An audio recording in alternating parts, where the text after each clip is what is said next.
Good morning, and thank you for taking the time to dive into our digital transformation journey. Together with my transformation partner, Aude Gandon, we will walk you through the roadmap that we introduced a year ago and reconfirm the ambitious targets we have set for ourselves.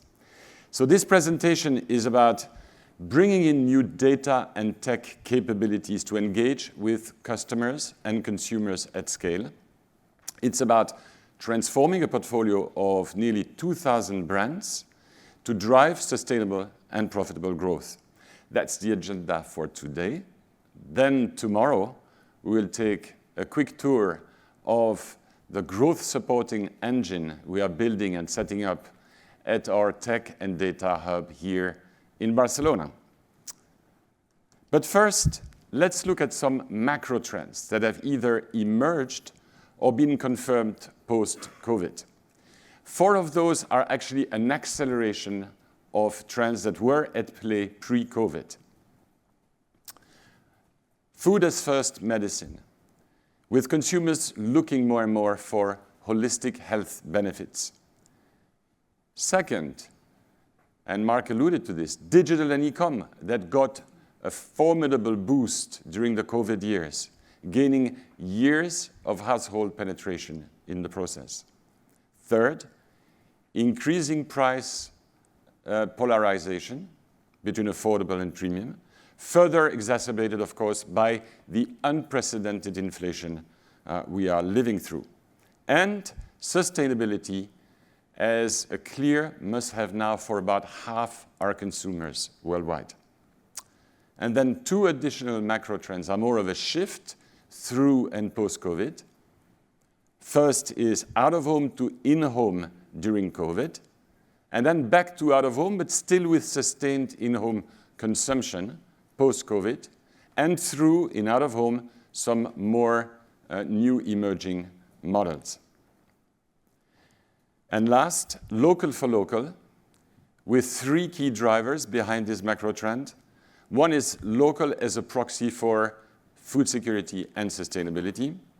Second is economic patriotism or trade protectionism. And finally, also as a solution for the recent supply chain issues that we've lived through. So as always, consumers want it all. They want affordable products. They want taste and convenience. They want, if possible, some holistic health benefits, and also some sustainable guarantees and reassurance. Now, the breadth and strength of our portfolio remains one of Nestlé's key competitive advantages, especially through turbulent times. Nestlé is the only decathlete in the food and beverage industry, playing in more categories than any other player, and with very solid growth over the last years. We play in large categories. You see here the size of our different categories. None of them is smaller than $100 billion or Swiss francs per year, except for infant nutrition. All the others are larger. They are dynamic. They have been growing healthily over the last few years. And here we haven't even put 2022 in the compound because first, we haven't finished in 22, but also it's boosted by inflation. And we also command leading positions in those categories. And we are investing continuously in the fastest segments, the ones that are fastest growing within these categories, such as plant-based, supplements, coffee capsules and pods, or cat food. In this to remain relevant and address key consumer trends. Now, coming back to one of the macro trends we've seen accelerating post-COVID, our food and beverage industry is increasingly transforming into a tech and data-driven industry. And what are the changes that are driving this digitalization of our industry? You have them on the screen.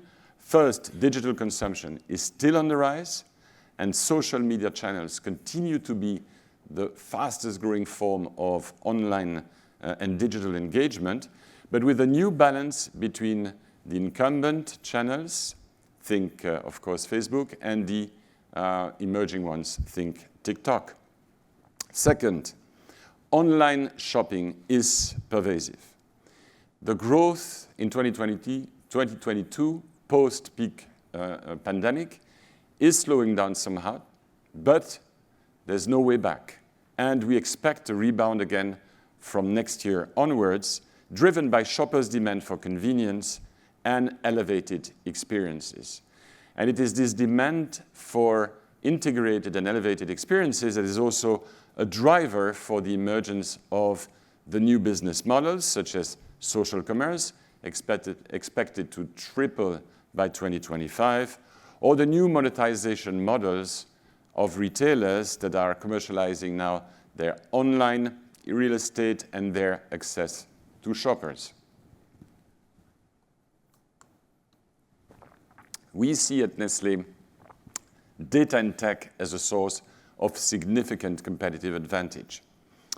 Consumers are seeking seamless digital experiences, from browsing content such as recipes, diet and menu plans, or nutritional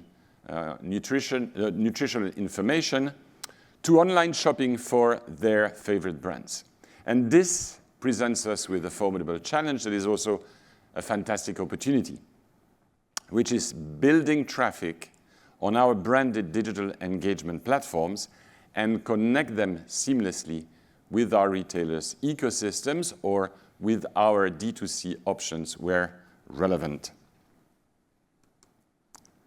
So, to get us ready for a future where 25% of our sales take place online and 70% of our marketing investment is spent online, we are embarking on this transformation journey that was unveiled at the end of last year in our Investor Seminar.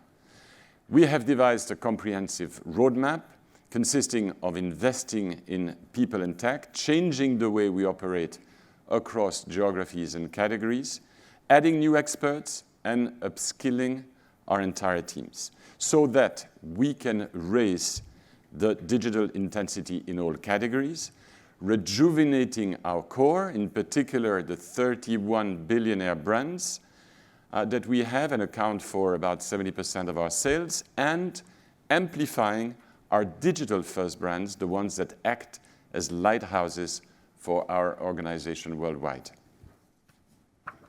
So now, we will take you through the progress we've made since the announcement of the roadmap a year ago, and more importantly, the plans for the years ahead.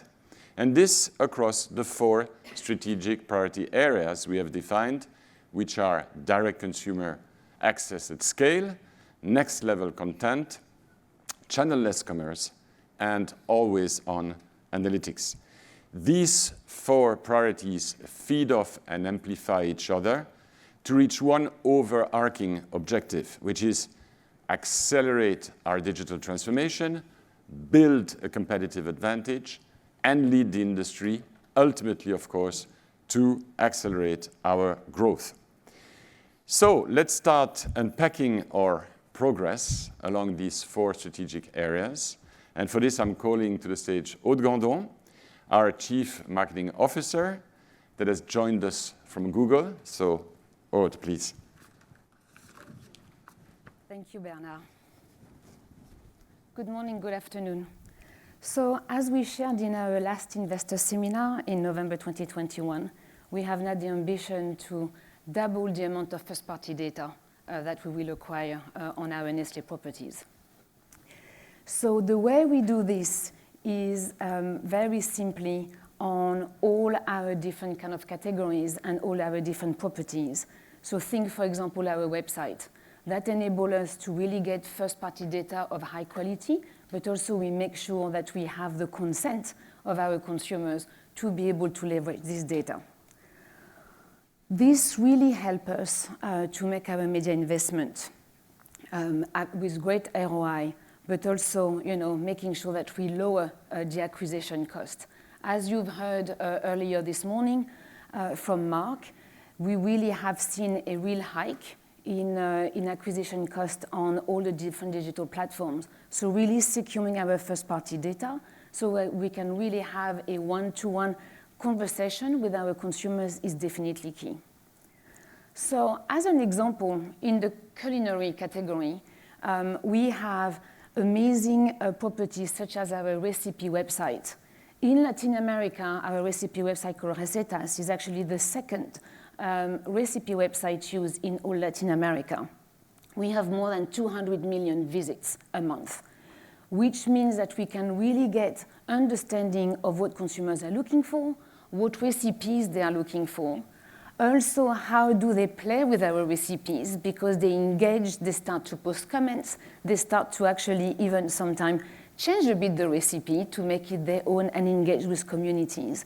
And so it really also helps us to be able to scale what type of product we can sell to them and also kind of scale the size of the basket. The past year, following our commitment on our digital acceleration and our, I would say, focus on first-party data acquisition, we've been obviously starting to also unpack and really pilot what are the different ways we can really leverage this data and what is the value of this data. So here are 3 examples amongst quite a few that we have been piloting around the world, really showing you what is the value of this data. So the first example is coming from the UK, and it's on Felix, our cat food brand, and it's all about precision marketing. So what we have done here is really getting very focused on which consumers are actually interested in cat food and making sure that we will only serve messages to these consumers about our offering on Felix. This has really transformed the efficiency of our media investment, as we've seen a 56% improvement on our cost per click. The second example is coming from the Middle East and North Africa, and it's on our beloved brand Maggi, where here we've been on occasion-based marketing. So typically, people are not looking for food recipes or for food ingredients all day long.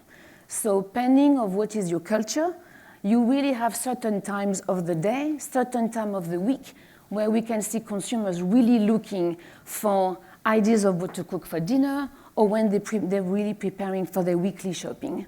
So on Maggi, we have really gone into very specific message at specific time of the day of the week, where we would serve a Maggi messaging and recipes ideas. And that enabled us to unlock a 25% improvement on our return on ad spend. Last but not least is Nescafé in Thailand. Here we've done into what we call content personalization. Obviously, Nescafé has a huge global footprint, and it's serving very different type of consumers, very different age groups. And if we really want to make our messaging a lot more relevant, we want to make sure that we actually personalize the content that Nescafé is going to actually reach the consumer with. We have done so, and we've seen a 12% increase in ad recall, but I'm going to show you a video to explain in details how we've done this. And so the beauty of this pilot for us is, obviously, we have a breadth of different categories, we have a breadth of different brands, but we also have a lot of countries that we play in. So we do a lot of pilots so we can really learn, and as soon as we've learned, so obviously what we do with our partners is, you've seen, obviously it was on YouTube, that we scale it across all markets and different categories. But obviously capturing the first-party data is going way beyond content personalization and making sure that we get into occasion-based marketing. It's also the best way for us to be able to actually leverage this data and making sure that we're capturing more value across what we call our ecosystem. So what do we call an ecosystem? This is a word which is being used more and more, and so we have a very specific definition for us at Nestlé. It's an interdependent, connected network of products and services that offers solutions to consumers. We will do that as well with partners, external partners, when we need to do it. So here's an example on how we're going to do it and how we already started to do it on pet care. So if you look at this graph in a way, it's an example of how we can actually really leverage the consumer understanding to be able to service beyond the product our pet care owners. So here's an example of a family who is going to be looking for a puppy dog. And so they can start on pet finders, where we're going to help them to understand what is the best breed for their family, and also, where to find a pet, being, an adoption pet or a pet that you want to acquire. When they have found their pet, they will go to My Pup, where we're going to give them some examples of how to make sure that the puppy starts to feel at home, and how to kind of start to actually train the puppy. Obviously, they're also going to go on Purina.com, where they can also do trials on different types of food, and also get some toys and other accessories that they will need for their pet. My Pup is going to continue the journey as the puppy is growing and getting into adulthood, in terms of exercise and games to have with the pet, and so on and so forth. Then you continue into, obviously, Purina when the puppy is getting into adulthood, because you need to start to change the food when you get a dog which is 1 year and beyond. We will, of course, we're also there if we start to have questions on the health of the pet, as we have the Vet Direct proposition, which is also kind of being held by Purina. And we're going to continue the journey up to the end of the life of the pet. So think of the power of all the different kind of brands and ecosystem we have, as well as the data we have, so we can completely personalize and make sure that we're there through every moment of the life of the pet and its families. But of course, all this means that the way we're actually doing brand building is completely changing. Over the past 5 years, we basically have seen a requirement of developing content which has been multiplied by 10. So if you have seen on the video that we had on Nescafé in Thailand, we had to develop more than 250 assets for this personalization content. So the way we've done this, obviously, is, and we're looking at our media investment going more and more online. We're going to close the year at 55%. We have set an objective by 2025 to be at 70%. So we really need to make sure that all our assets are actually highly efficient and fit for use, so we can get the best return on our investment. So to do so, we have been partnering with a company called CreativeX, which is being used amongst a lot of different companies, from CPG to auto to luxury, who are being powered by AI and machine learning, and basically enable us to track every single digital asset that we're currently producing. So we have 500,000 who've already gone through the machines, and what we've developed with CreativeX are very simple rules of what is really driving efficiency, being on YouTube, on Instagram, and on Facebook. As we have a proliferation of platforms, what we also need to understand is not all platforms have the same rules and behave the same way. If you have an ad on a reel on Instagram or on your feed, or if you have an ad on YouTube, it's actually requiring very, very different kind of rules in terms of behavior, because it's not consuming the right way and it's not consuming the same way. So this tool has really helped us to make sure that we have an amazing kind of effectiveness. So we have increased our effectiveness on our digital asset by 66% over the past 18 months.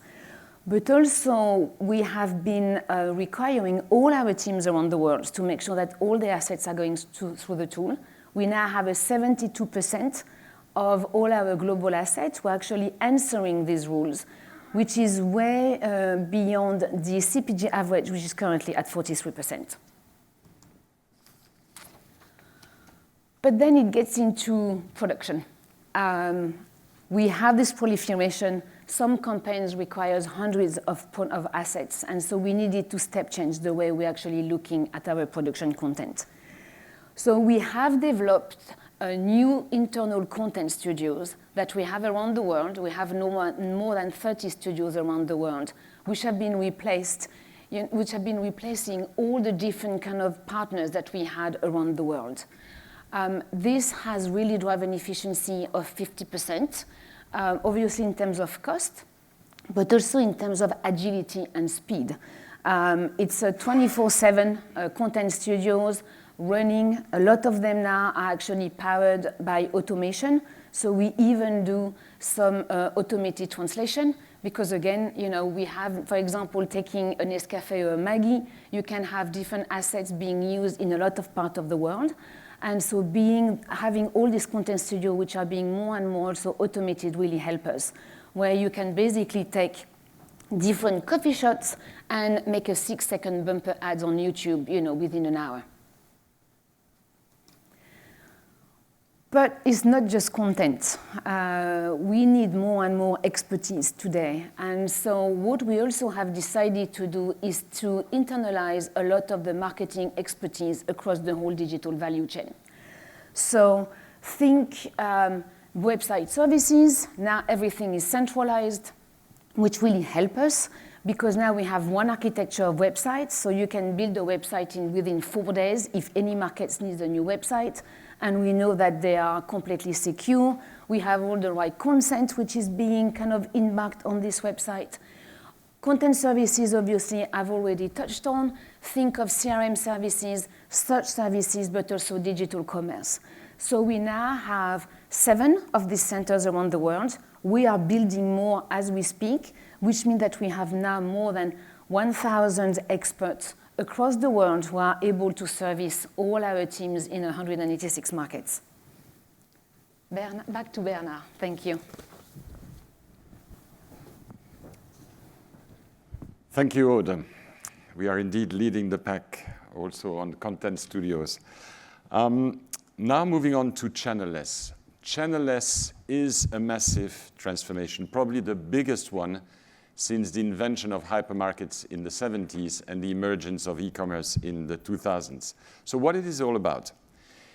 We are moving from an omni-channel reality where big retailers have developed a presence across channels, including e-commerce, to this channel-less reality where retailers are becoming ecosystems. And it is not just Amazon and Alibaba, but it's also more and more the brick-and-mortar retailers that are building broad ecosystems that combine physical stores at the core, but with e-commerce, last-mile delivery platforms, as well as media offers, and many other services such as financial and health services. So with this, retailers are capturing more value and more data from each shopper. In this channel-less reality, consumers switch seamlessly across channels. So with your phone, on your app, you can order some goods and get delivered from the corner store in 15 minutes.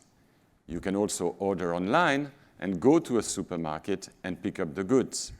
Conversely, you can go to a store, choose the goods there, and then get delivered home an hour later.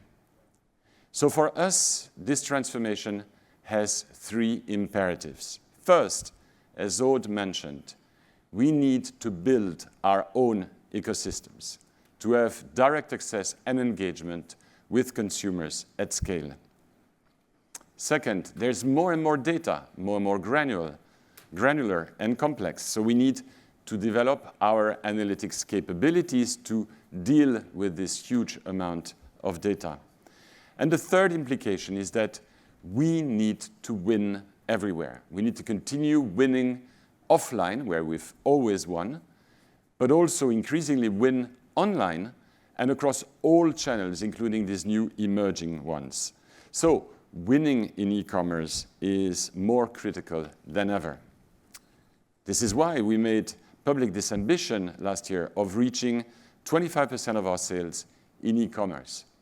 Between 2018 and 2020, boosted by COVID, the weight of e-commerce in our sales nearly doubled from 7 to 13%. Now, in 2022, in the post-COVID era, we see a certain slowdown of that growth, but we still continue to see the growth come in, and we are above 15% in the first 9 months of this year. Now, continuing on the same trajectory, we would probably achieve between 20 and 22% by 2025, what will get us towards the 25% objective is this emergence of new business models, such as last mile delivery platforms and eB2B. On these new channels, our growth exceeds 40% this year. One thing is clear, we are leading the pack in e-commerce in the food and beverage era, and we are ahead of our peers. Indeed, we have a proven roadmap to win in e-commerce. And these great results have been built focusing on the 4 priorities you see on the screen. The first one is excel in execution on the digital shelves. So this is about maximizing online product availability, delivering e-commerce fit-for-purpose SKUs. For example, at Amazon, we have already 600 fit-for-purpose e-com SKUs that are accounting for 60% of our sales, developed specifically for e-com. And most importantly, having best-in-class content and winning in search, where the shopper journey starts. That is super, super important in the digital age, especially on mobile shopping. You need to be on the top of the page in search on all the retailers' platforms. And by this, you get chosen, and in turn, you become already bought, so you appear already automatically at the next purchase. Second is strategic partnerships with pure players such as Amazon and Chewy, who is a pure player in pet food. Also, of course, with the brick and mortars such as Walmart and with the new platforms such as Delivery Hero or Instacart. And the third one is about winning in new business models, leveraging data and tech, and this includes the development of our own eB2B platforms, such as Nestlé Cerca de Ti in Mexico, Atevoce in Brazil, or the launch of our Nestlé Shop Online in several Asian markets. Through these, we are digitalizing the traditional fragmented trade, those mom-and-pop stores, but also the out-of-home trade that can now order online from Nestlé, pay online, follow the order's progression to their stores and point of sales. We will share more details with you on this tomorrow during your visit to the Digital Hub. And all of this enabled by a comprehensive capability building exercise. You have heard before about our e-business academy. We have trained more than 30,000 people in e-business, and specifically on e-com, must-win and capabilities, we have upskilled 11,000 people. I think this is a great competitive advantage. Now, last pillar in our strategic roadmap, always on analytics. Earlier, Aude spoke about using consumer data to identify the right audiences and improve our media performance. But this obsession with data is not just valid for consumer engagement. It's across all functions at Nestlé. And when it comes to customers and consumers, we have access to an enormous amount of data. Store-level data, e-commerce data, consumer behavior data. On a weekly basis, we speak directly with 200,000 consumers through our call centers. We are monitoring 500,000 product reviews every month. We listen to millions of online conversations. So we have developed advanced data science capabilities to use all these data sources strategically, build predictive analytical models to make smarter decisions, surface insight in real time to identify growth opportunities, and build this culture of always-on optimization. So let's see in the next couple of slides how we apply this to some specific areas.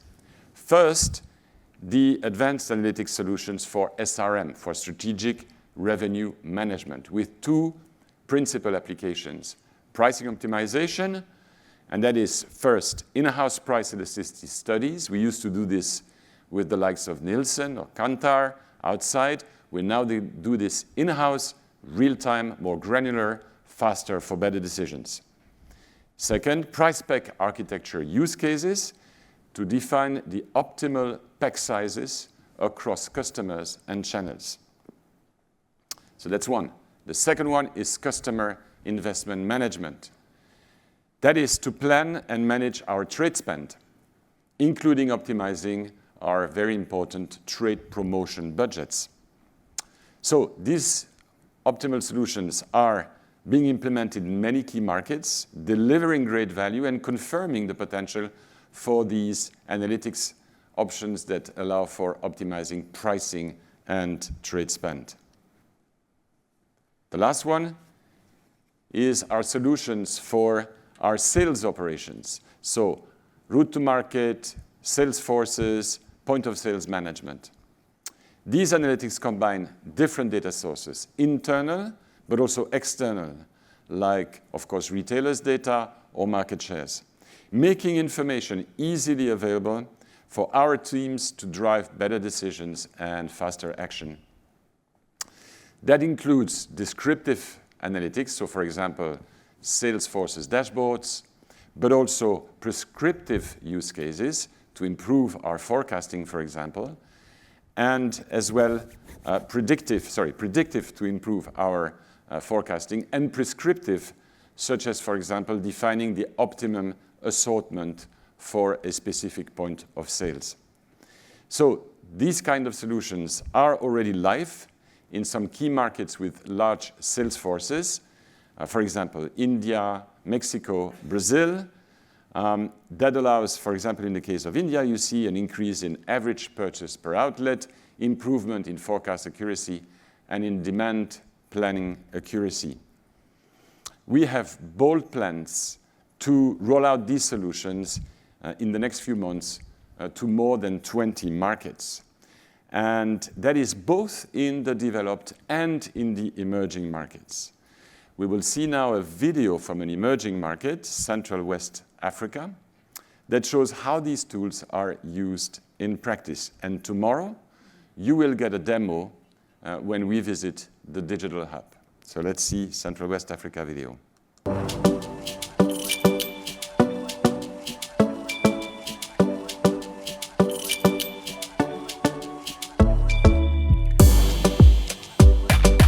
My name is Hakim. I'm a mini fan salesman.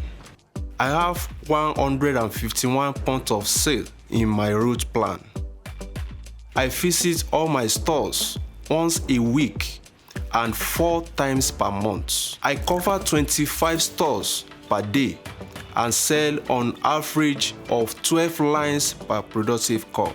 Let me now take you through my digital sales journey. I record my sales in DMS1. I do merchandising of Nestlé products in the Nestlé house to ensure the planogram standard maintained for the outlet grade. I take pictures of Nestlé house and Nestlé products on the hanger. I upload the pictures into Field Pro by Optometrics.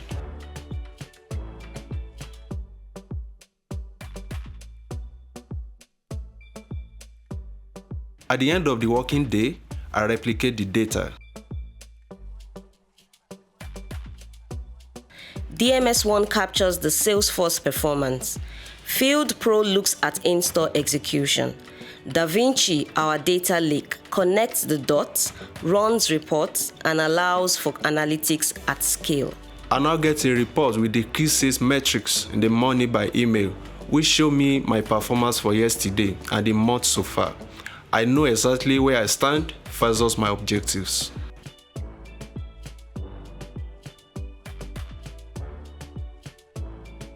My supervisor gets those reports for the entire team. Together, we discuss where we stand and what is needed to achieve our targets. Today, we have 2,700 reps on DMS1 in 14 countries, covering more than 280,000 points of sale, registering more than 1.3 million visits each month. We already have 1,900 reps on Field Pro from Optimetrics, already in 3 countries, using image recognition. The system analyzes more than 2 million pictures each month. Our journey is digital. We are first. We are creating competitive gaps. We are only just starting. We are Siwa rising.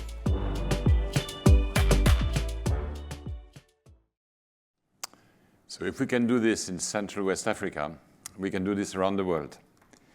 And this brings me to the conclusion of this part. So the future of the food and beverage industry is tech and data driven, and Nestlé will drive this transformation. And through this transformation journey that is led by our teams across categories and geographies, we will continue to deliver profitable growth while serving our purpose of enhancing the life of people and pets. As the leading brand company in the food and beverage industry, Nestlé will ensure that good food, good life remains a reality today and for generations to come.